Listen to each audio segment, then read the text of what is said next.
Welcome to Taqat's podcast.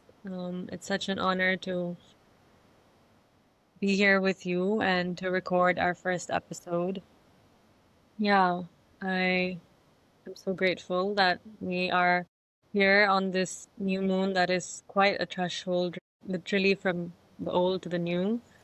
And I think it just feels so aligned that everything kind of led us to open this podcast in this moment of time today.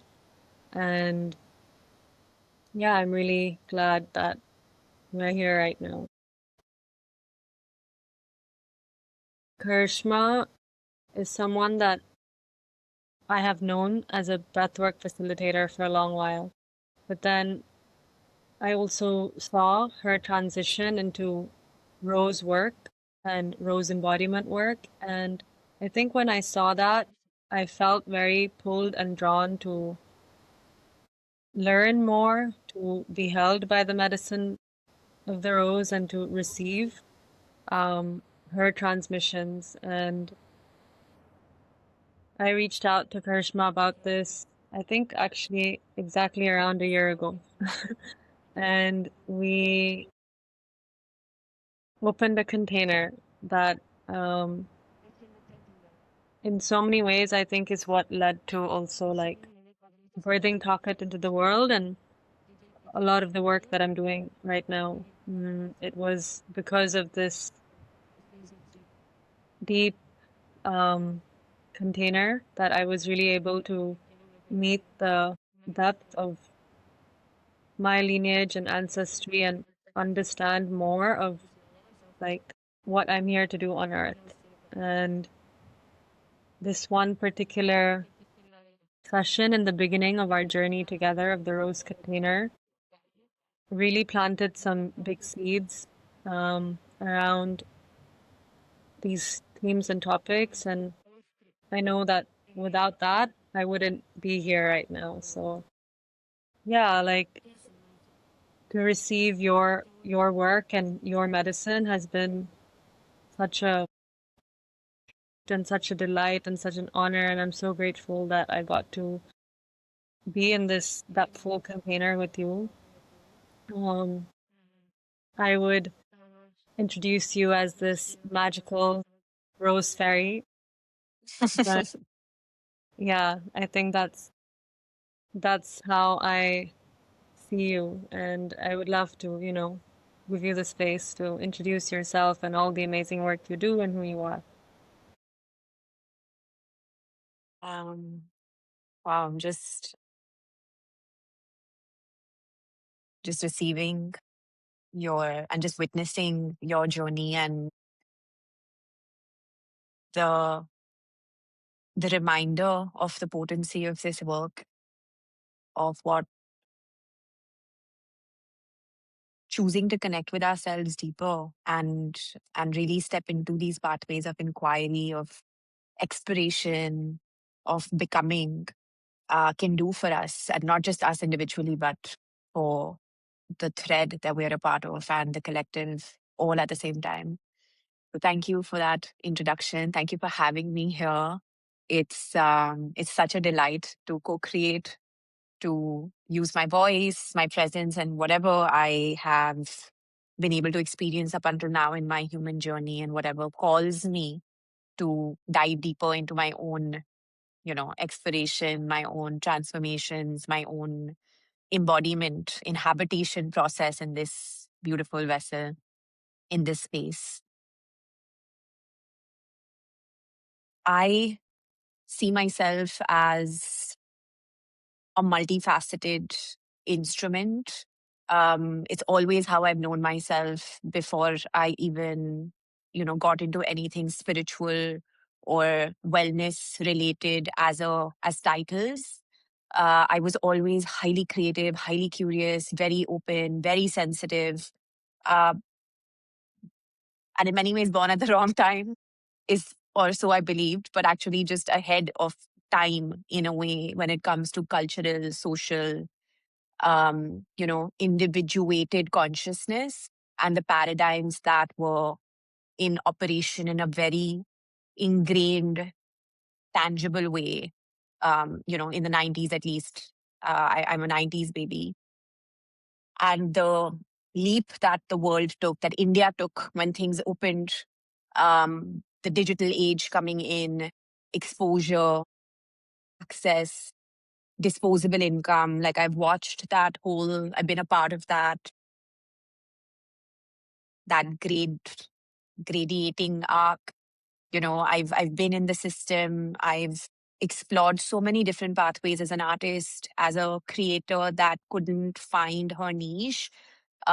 Also to many to a large degree because that ecosystem, a safe, structured ecosystem, a living ecology didn't exist.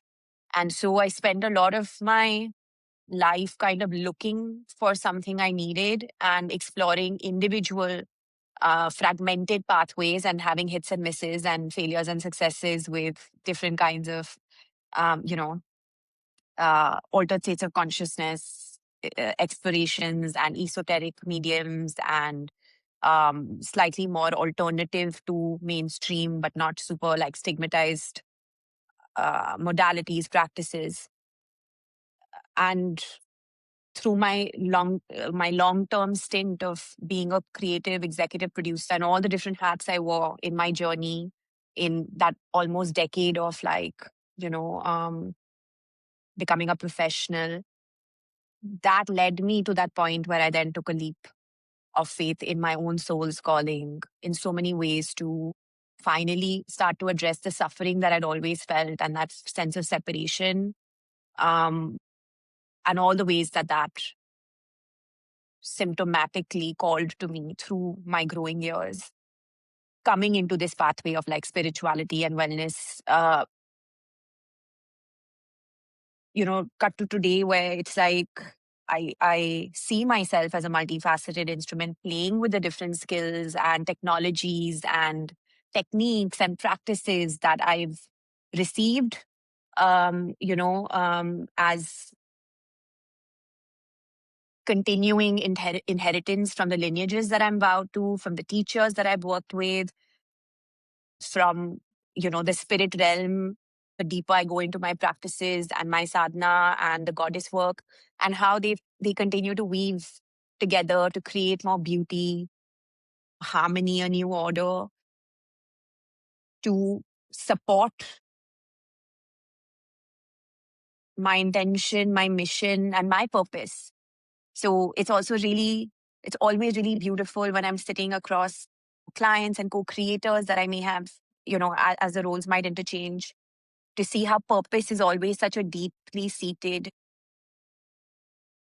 path of orientation, path of service for me, because I truly believe that health and well-being, outside of a passing fad, as a way of life, is a cultural remembrance. It needs to come back. Each person needs to remember their soul purpose, not in some grandiose way, but just in a way that allows them to feel fulfilled in the everyday steps that they take towards it, because then it makes the journey of life feel a lot more wholesome.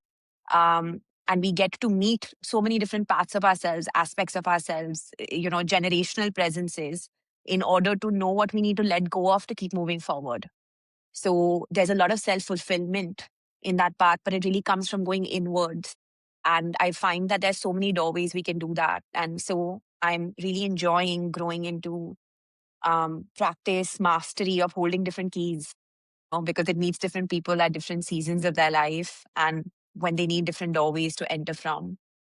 So that's how I'm growing to see myself more and more, dynamically appropriate, both as a human and as a space holder, as the separation between that continues to collapse.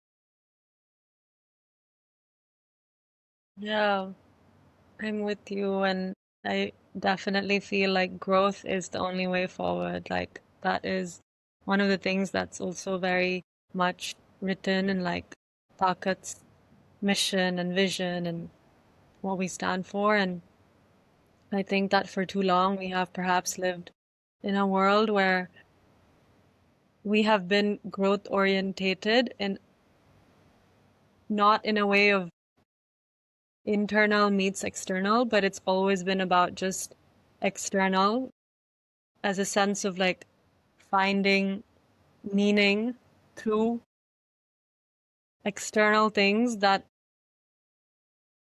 have been created by this patriarchal, capitalist, colonialist system to maintain some kind of order rather than growth in the sense of we are part of something larger. We are not separate from Mother Earth, and literally, like, we carry her. She is us, we are her. And when we speak of growth, it's actually about moving towards that space of we are part of something larger. So yes, our soul is here to create something, to give back, to serve in a way that honors her and honors our sovereignty as well. I feel like I really understood the depth of that word through our container together. Like working with you really made me um, understand like how sovereignty is also actually such an important part of growth. So I just wanted to name that. Yeah, yeah, yeah. Thank you for bringing that intelligence in, um, and for the contextualization of Mother Earth as the larger ecosystem, the macrocosm, the natural organic macrocosm that we are all microcosms of, because it is in remembering and coming back into right relationship with ourselves as inner ecosystems in reflection of the larger ecosystem that true growth actually happens, that evolution happens, that transformation happens, just like in the journey of a butterfly. We can see how an old paradigm needs to dissolve literally into soup, into chaos, into uncertainty, into a liminal space in which we would in human language consider or call the descent. It's been a part of human pre-civilization, like of humankind, since the beginning of time. The ancients understood that this was a rite of passage to become a butterfly. It's not a mental imprint, it's an actual life deconditioning and reconfiguration. Um, and that comes from also remembering biodiversity, ourselves as biodiverse. That is sovereignty, that I don't have the same template as you. Um, I'm a shamanic practitioner, I'm a breathwork coach, guide, I'm a depth mentor, I am a ceremonial space holder if I have to put myself in these titles. And there could be hundreds like me, you know, millions like me, but there is no one who is me. And our greatest health also comes from not trying to impersonate one another. Like nothing in nature is trying to copy its another, being of the species. There's so many butterflies, there's so many trees, yet they're each unique. And that is soul embodied transformation work, to remember our original template, which is sovereign. And yet, like you said, and at the same time be positively contributing members to the macrocosm, to the collective, because you are not separate from it. Yeah, yeah. What you're sharing brings me to, ask you, when do you feel like you have had this big, like, realization, knowing, feeling in your body of, yes, I'm part of something larger. Like there is something bigger than me that holds me. The connection faltered for a little bit at the beginning of your question. Can you repeat that again, please? Yeah. My question was like, when did you really come into contact with this knowing, this feeling, this realization deeply that you have always been part of something larger? Like we are all part of something larger than ourselves.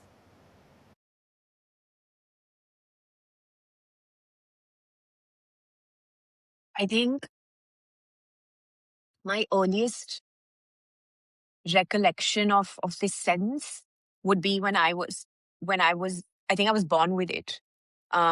Because I was born with an antenna that picked up on a lot of unseen frequency that like I could comprehend that life was so much more and different than the code I was being trained to see it as or to operate within it as. And that felt like a big glitch in my system. It was a big, like, it felt very aggressive and very inorganic. It created a lot of unsafety, which I've only understood from a more mature, like also through my trainings and living experience over the last couple of years, my own mentorships, where I've been, receiving and really just being able to understand that this way of seeing that was so normal for me, but was so abnormalized in the environment that I grew up in, that made me internalize this impression that something must be wrong with me, or I'm a bit freaky, is not true, because my perception of reality is innate to my capacity to meet it, which was, I think, always there. And then it kind of I shut off from it. I disassociated from it because it was too much. It was too overwhelming for like my nervous system and its sensitivities in an environment that could not nurture it, that could not validate it. Um, and I guess that's why I was called to follow this path and step into the unknown when I turned 30 and give up a lot of what on the surface, on the outside of it, was conventionally appropriate, great, even successful, or whatever, whether it came to physicality, like beauty, relationships, work, but nothing ever penetrated. And my body couldn't find coherence within those templates. And I really tried.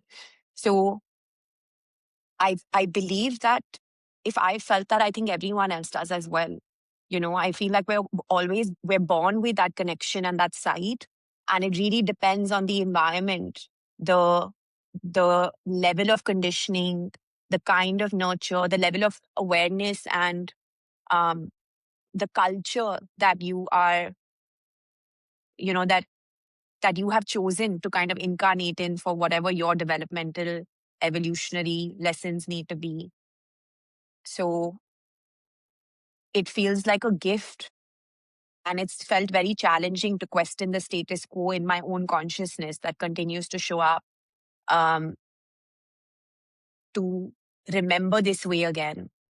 But ultimately, it's a huge gift and a privilege, because the level of peace and right perspective and, um, again, sovereignty, the healing that comes through engaging with life in this way is very powerful. It's just slow compared to something you can receive as a fix. It's not a problem to solve, it's a way of life to remember.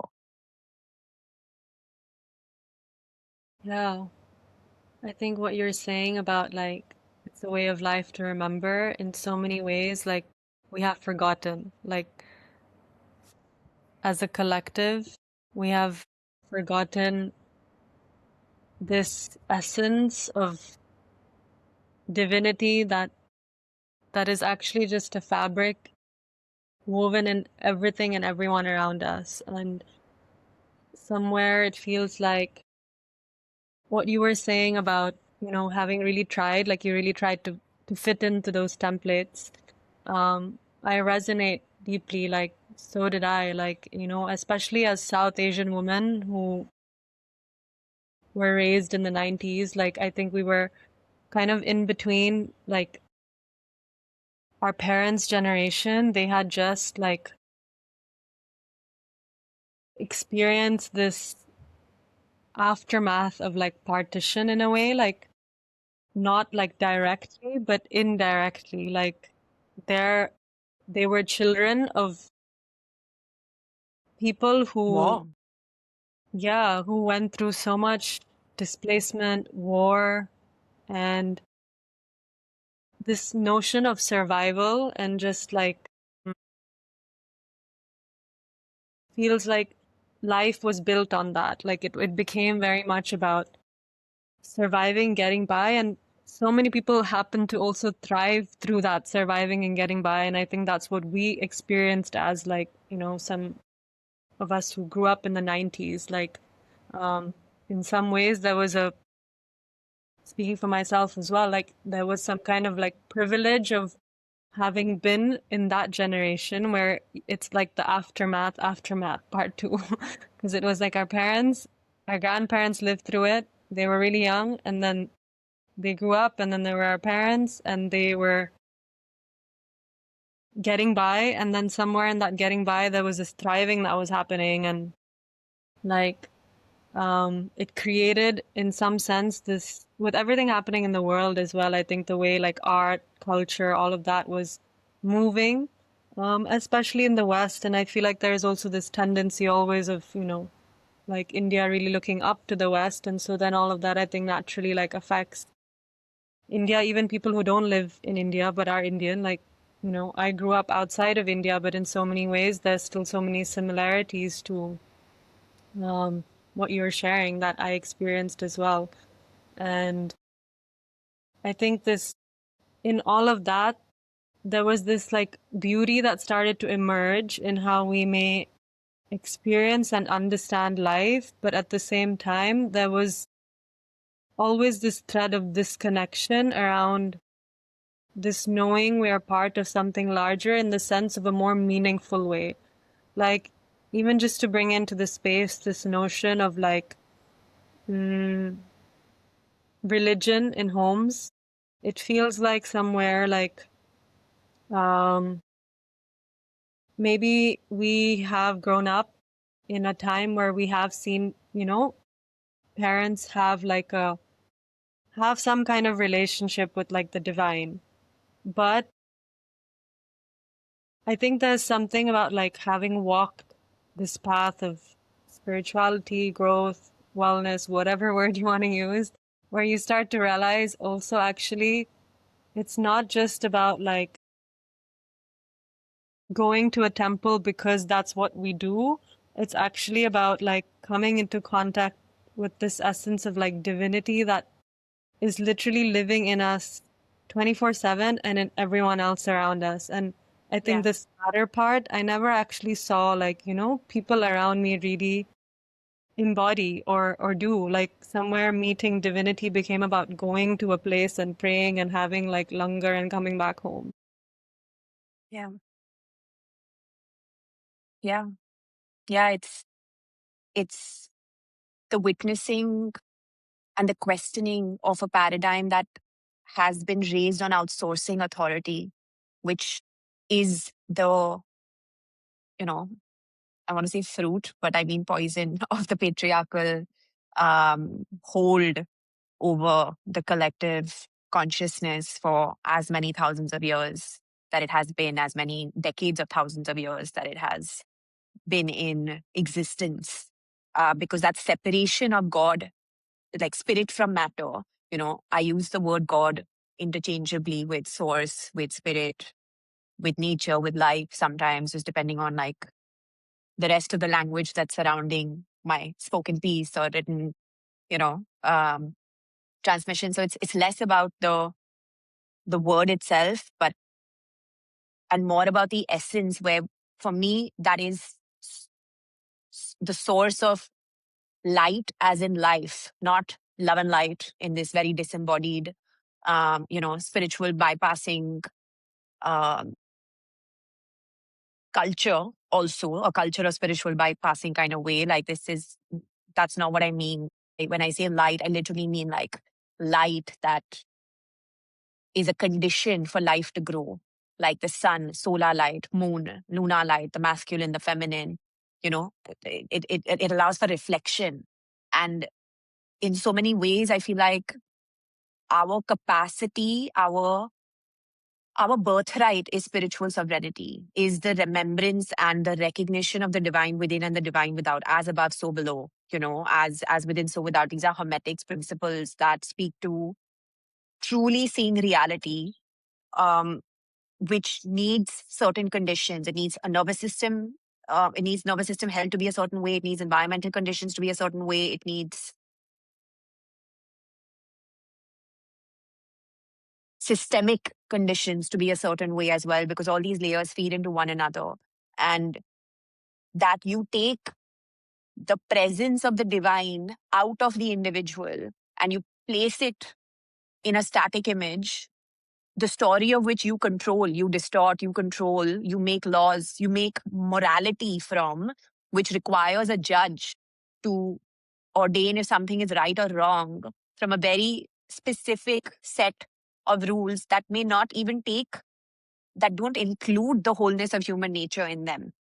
Right? I'm speaking of, obviously, there's a lot of nuances and complexity to this, but I'm just painting a more overall picture just to stay within the realm of outsourcing the divine, because then you are disempowering a person right from the get go. My redemption, mercy, grace. Grace. Without grace, we cannot grow. There is no forgiveness. You have taken away my authority to forgive myself.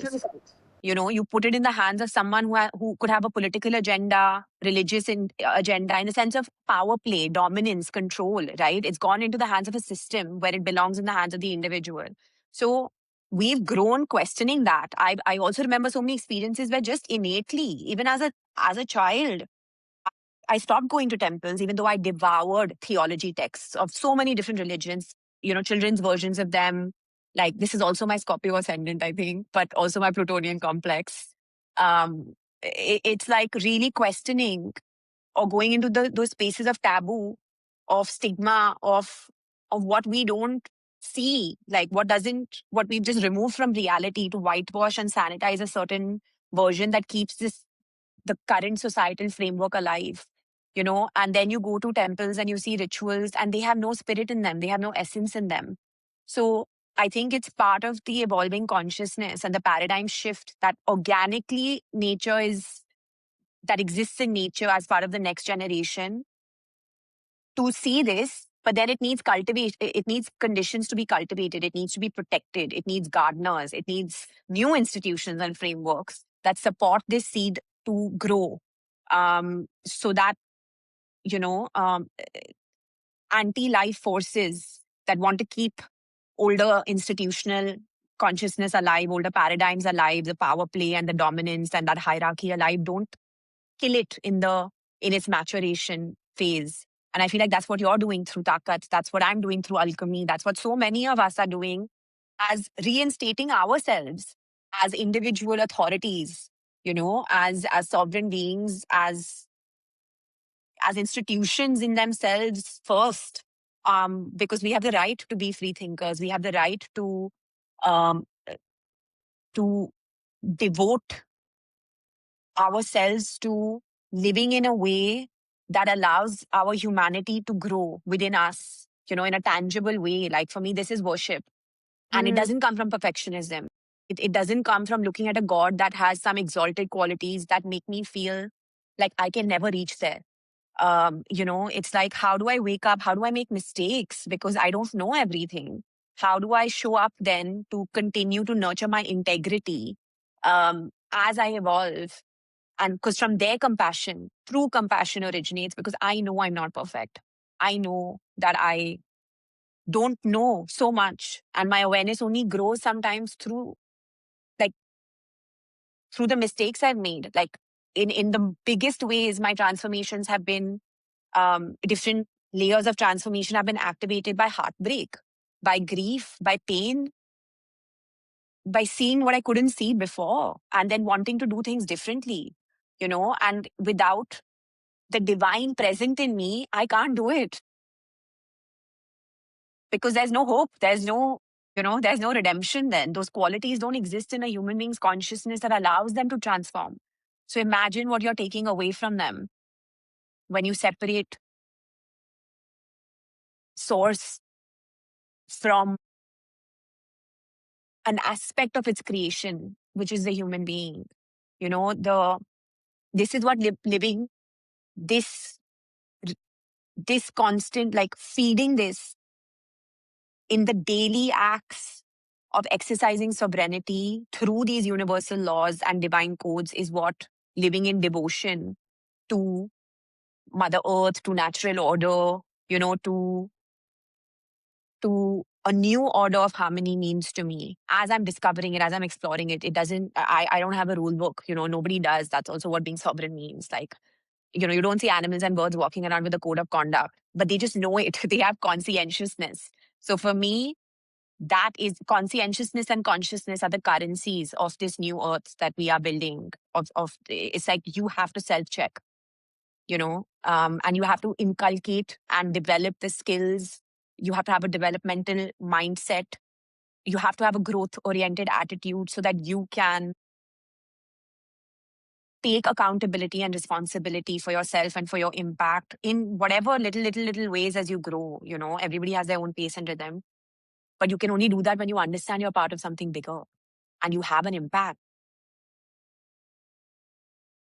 Absolutely. Yeah.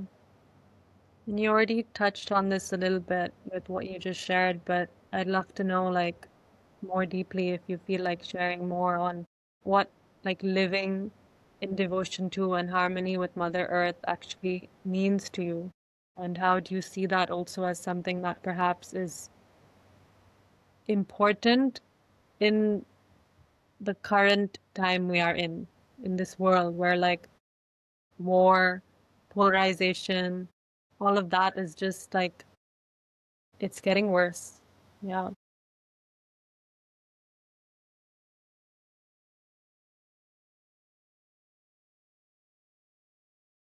Mm.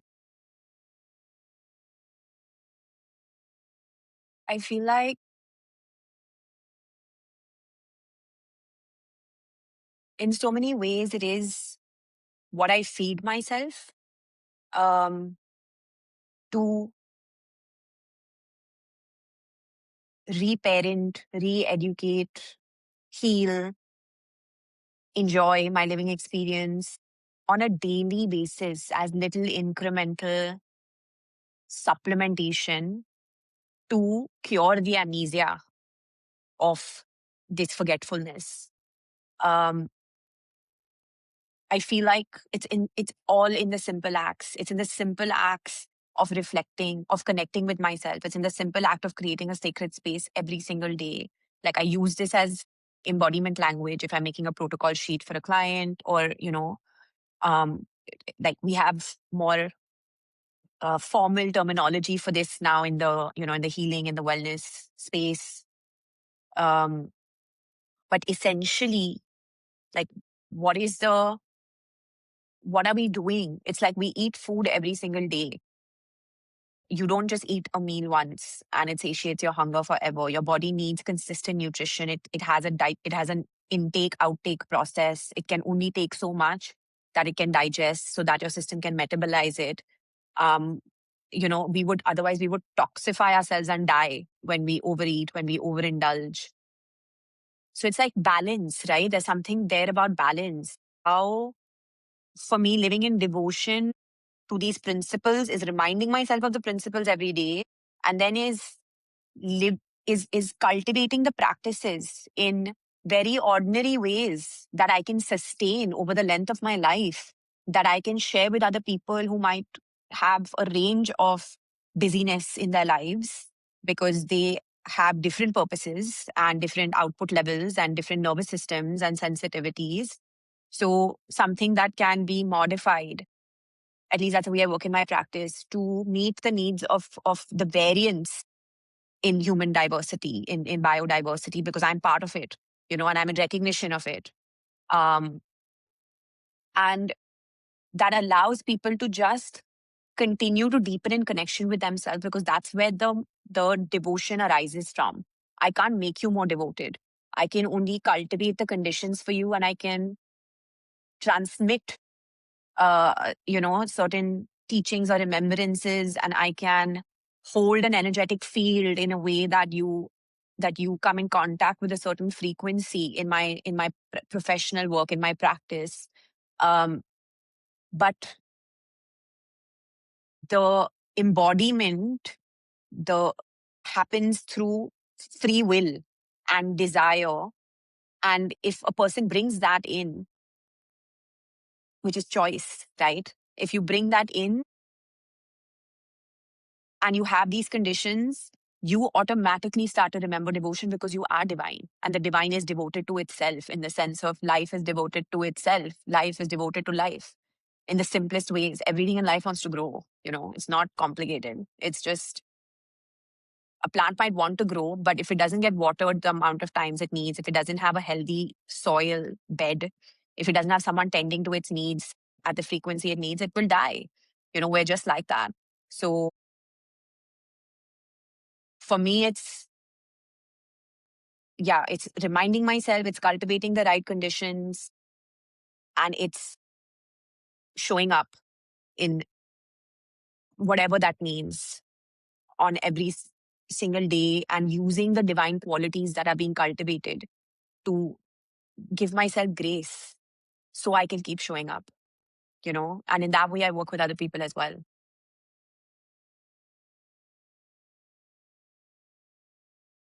I think what you're saying about grace, I feel like, this word has come up a few times already in our conversation. I feel like just touching on how somewhere in this way of living that as a society we've gotten so used to, it's like we have lost our connection with that word, grace.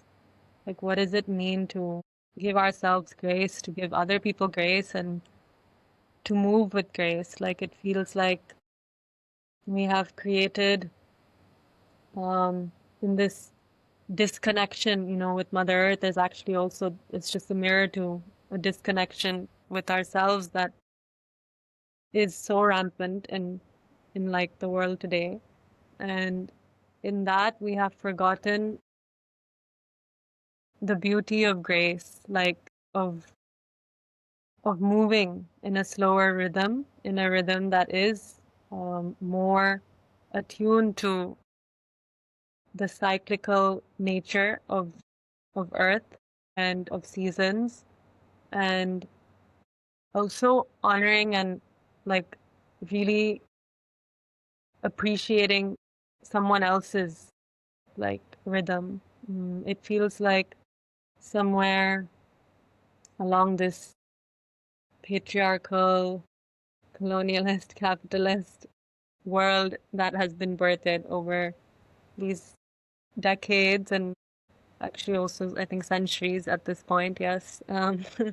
We have really lost our connection with this word grace, which feels like actually such an important piece as to how do we even live in devotion to and more connection, more harmony with Mother Earth. I think is finding somewhere that missing piece of grace within ourselves and in the way we treat everything and everyone around us, and including like how we treat the world, like our spaces. I remember when I last met you before I left Goa, I shared with you how I noticed that um, in the beach in Goa, how people over the years, I've seen like more trash grow as just like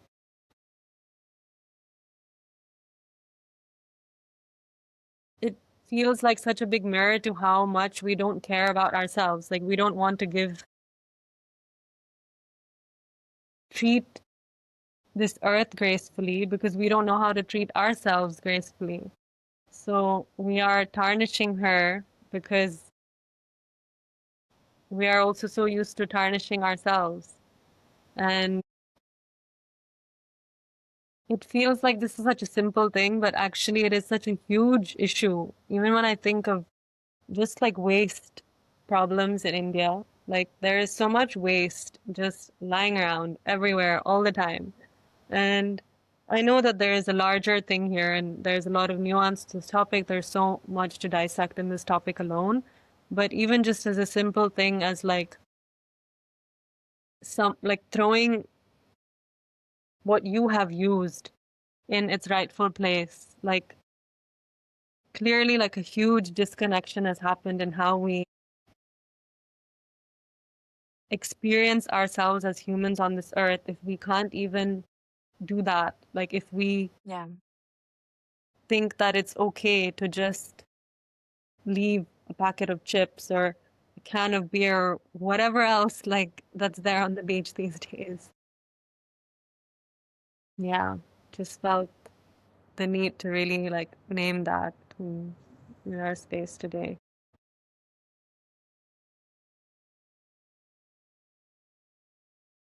Yeah. Yeah. I read this, I pass this billboard every morning on my way to, well, 3 times a week on my way to my workout in the mornings. And it says, and it just always makes me laugh. I still haven't stopped to take a picture, but I always think about that. It's, I'm paraphrasing slightly, but it says, what is the point of your education if you still end up throwing trash on the street that is picked up by an uneducated person, or that is finally picked up by someone who's uneducated? Mm, So something to that effect. I think it was a bit more punchier. Um, so again, right, it's just like, what does education mean? What is, like, there is such a lack of awareness. mm, Where is the human rights awareness? Where is the, what has our education system, or what have our systems really oriented us towards? What are they really shaping when it comes to culture, to civic sense or civic conscientiousness, you know? And yeah, this is something that's always been in my field, in my field of inquiry. Since I was a young girl, I there was always this joke that I was born with a question mark over my head, because I'd be questioning everything, and most of the time it's just like, it is what it is. And that is the first pushback to sovereignty rising in a person. I believe children are born sovereign because they are still, their souls are so fresh off the, you know, what are they fresh off? Like the baking oven or something. Like they've just come through the fire. They've just been alchemized from one form to another. And the ego is still forming, right? In those formative years, their GPS system, their worldview, while they're so um sponge-like and receiving so much subliminal information as much as overt direction and training and conditioning. And in that time, this education system is like creating cookie cutter molds, and it's just like taming the spirit out, of the being. And it's like, this is the time when the most malleable, matter is in its most malleable condition state. It's like the clay needs to be molded, but not dictated, you know? Uh, It's like, this is actually this is how I see new earth as a consciousness, growing like, how we can nurture the new earth as a tangible reality. mm, This is how I see it, with starting with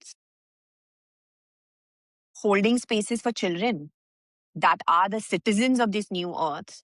As much as us, as the older generations, are living the gaps and crossing the thresholds, and have then the resources and the capacities and the wherewithal and the lived initiations to create a opportunities for the new ones coming in, as much as for the older ones, but for the new ones, that that teach them safety in their bodies, that allow them to be provided with conditions but not enforced upon. So there's something there about that violent aspect in our consciousness also slowly starting to organically be weeded out, um, when children can feel safe being themselves, within a fence. Always, of course, everything needs conditions. It needs something to hold it. Actually, we don't tell a tree how to grow. Gardener doesn't dictate the tree's growth. The gardener only worries about how it needs to, the conditions he needs to create, the water he needs to give, how many times, the soil, etc., what's growing around. But the tree knows what to do. So I feel like that is the intangible becoming tangible with all of us who remember this as a right way of living with ourselves first.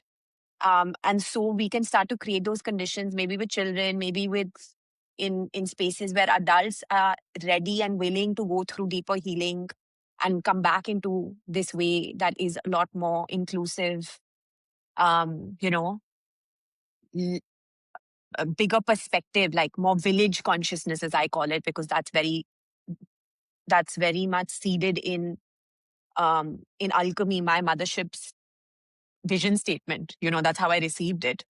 And it is a it is an ongoing, unfolding process that is also extremely organic and dictated by its own intelligence. So again, it's just like, okay, how do I come back to cultivating the right conditions? What does it need every day? What do I need as a human being first every day to hold this? You know, it's yeah. How does my spirituality actually serve a purpose? How is it useful in the everyday? Those are the questions that I've been walking with. And I feel like that's been a maturation of my own journey from being a bit more and from needing that time, I guess, and as part of my own soul's evolution, of like being identified with spirituality in a certain way and then breaking through that, which was a very painful descent, but very essential to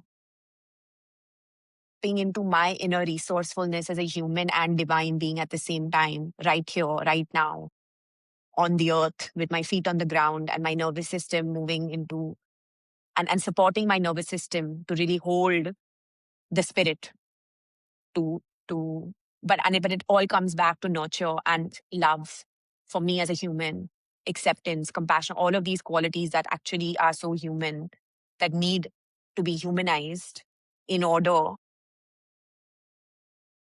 something new to emerge as a higher state of being, if that makes sense.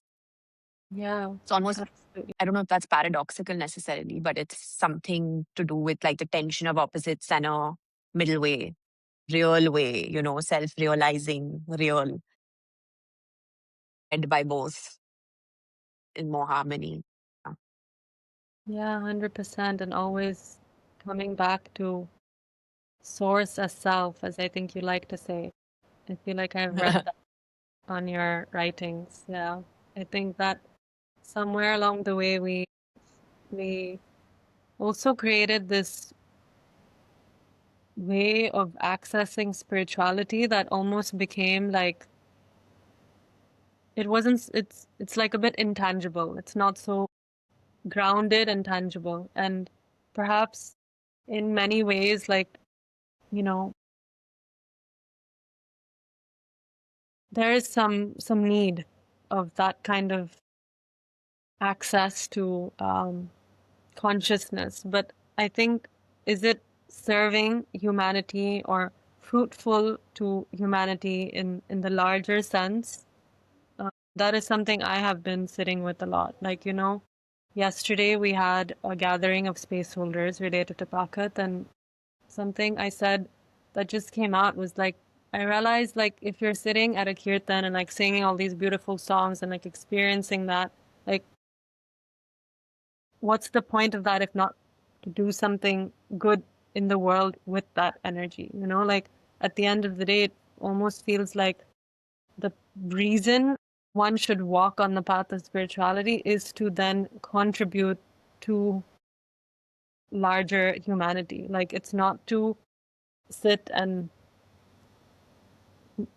experience like bliss within and just stay there forever.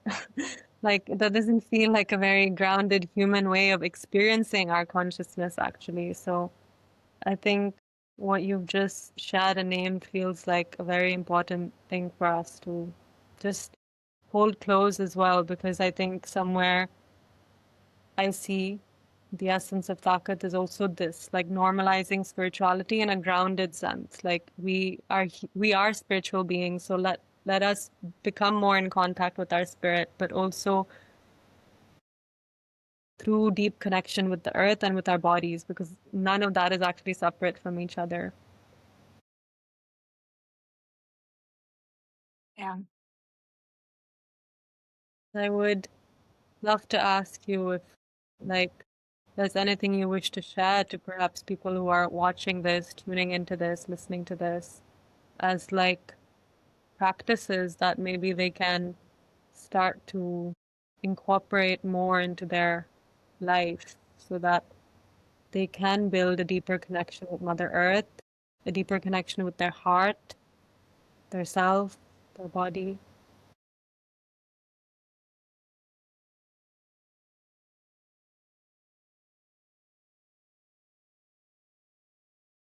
Um, I was led to breath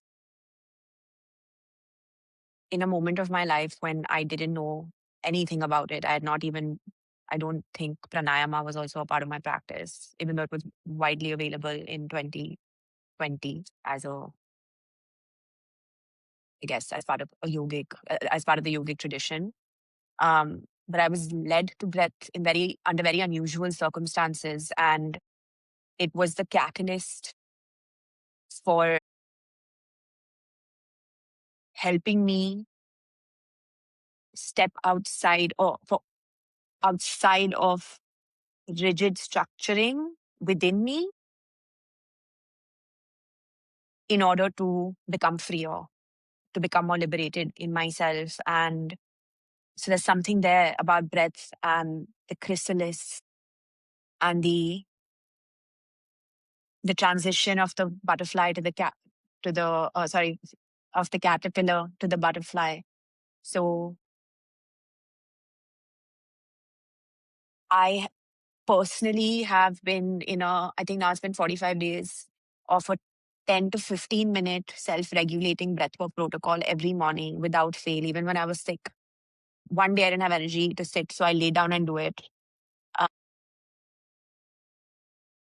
but the increasing benefits of that outside of coming in for a more, structured breathwork healing session or healing journey is monumental. Also, it's extremely empowering, self empowering, because you just need the basic mm, techniques, because this is all these kind of self regulating techniques like box breathing. Right? The idea is to build inner stability and resilience within a nervous system that can slowly grow in its capacity because you are nurturing it and balancing your oxygen, carbon dioxide levels through an exact mirroring of inhale, exhale, and retentions. So over a period of time, you are naturally expanding. You're building the health of your diaphragm, of your lung capacity, of your nervous system capacity to focus, because you're also counting and stay within the body, and grow. I finished this with also 2 individual retentions and keep increasing my capacity to hold my breath and stay in the dead space when I let it go. Incredible results.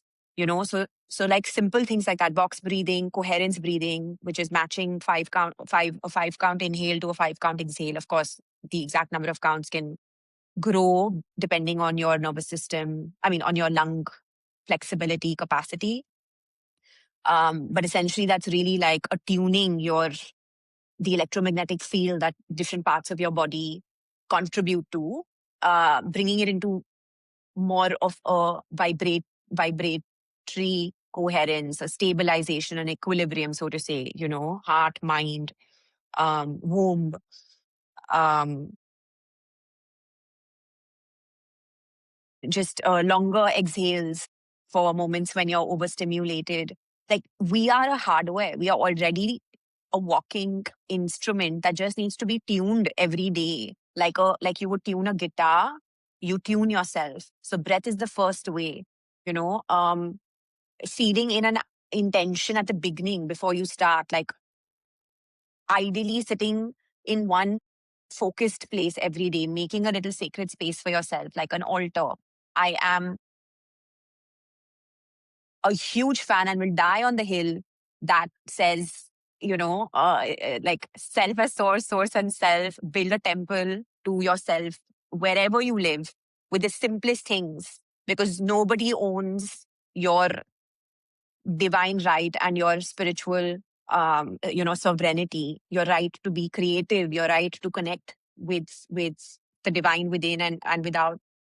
Because in that place, as you're breathing, connecting to yourself, as you're holding that intention, you could work with more like mantras and prayers, whatever you have a direct connection with. But there you are concentrating that energy and it is building every day. So it's all about building, right? Because you don't do anything once as a human being. So this is also not something you can ever do once to regulate. Because the more you regulate, the more you center, the more you remember the codes that exist within your soul. Um, so breathwork practices, like these simpler ones, or these tuning ones, or building a little altar for yourself, a weekly ritual, or a bi-monthly ritual at on every lunation, at like the center of a lunation cycle. No, not at the center. I mean at a new moon and the full moon. So at the beginning, at the onset, and at the culmination. All this is doing is helping you create more space to connect with yourself. Because that is the simple but really powerful medicine. Because everything that you need exists within you. So you start to cultivate the right conditions and feed yourself consciously, like in terms of resources. Listen to medicine music, listen to music that is composed and created at a particular frequency that supports brainwave healing and health. And the lyrics, the prayers in that music feed the soul. So it's okay if you don't understand the language. And these are widely available now on YouTube, on Spotify. You can also always, I'm sure, just, check in with Taqat for resources, ask me. But music is amazing. I sometimes just keep a playlist of binaural beats on through the day, different at different frequencies for different purposes. Guided meditations. There's many tools to play with. What I suggest is also creating a bit of a, like, you eat lunch, like it's called lunch because you eat it at a particular time. Dinner, breakfast. This also really supports the nervous system in digesting and metabolizing because it knows to expect it's going to receive nutrition in a certain window. So obviously you don't have to be like super anal about it and be like, oh, 1 o'clock I have to like, chant a mantra. But ideally try to keep it in these concentrated pockets so that you are balancing your spirit and your human responsibilities and duties in a day. I find that to be very nourishing and honoring of the different aspects of being alive, of being just a being. So I think these are some things I would want to share for now that I feel are more universal. And of course, for any deeper explorations, you're very welcome to connect with me on my Instagram, which is Alchemy, and I guess can be mentioned somewhere. We'll mention that somewhere. And my website will be finished in the next about, so it'll be ready, it will be live in July for you to really come into my living temple, into the mothership, and just see what's alive, what's open for you. And yeah, and feel free to touch base to explore deeper pathways of work that include breath, that include shamanic practices, which includes the rose work for feminine sovereignty, which is not only pertaining to, or which is not only relevant for an embodied woman, it's relevant to all beings because we all carry the polarity of feminine and masculine. I do specific embodiment work for women only, which is a 6-month program called the Rosarium. The second cohort will be launched on the August new moon this year. And one-on-one deeper work like Hansika and me did in my um, in my holding in the depth mentorship space called Constellation. So yeah, I feel like there is. I feel so enlivened by this conversation, by hearing you, by sharing, by this space that you're building, this platform, and the energy that you are, you know, offering it, nourishing it with, and concentrating so that it can have wider outreach. It's just it's so amazing to witness, and I'm so grateful to, you know, to be invited to hear into this space to have this conversation with you. Let these seeds kind of find their way into the world and be received by those who are ready, those who are willing, and have open pathways where they can contact us. So thank you so much for the work that you're doing, Hansika, and thank you so much for having me here. Thank you so much. Yeah, means a lot.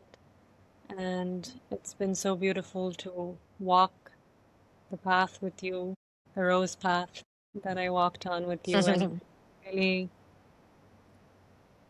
it is a huge part of, I think, this coming back more to my soul. Um, I think that has been a huge part of of it. So I'm really grateful to you and the depth of your work and your containers. And if anyone feels drawn to work with Karishma, I would highly recommend her. Yeah, I also just wanted to say that on Taqat's website, there are a lot of free resources at the moment, and it's going to keep building and growing, and we're going to keep adding more. But those resources are there as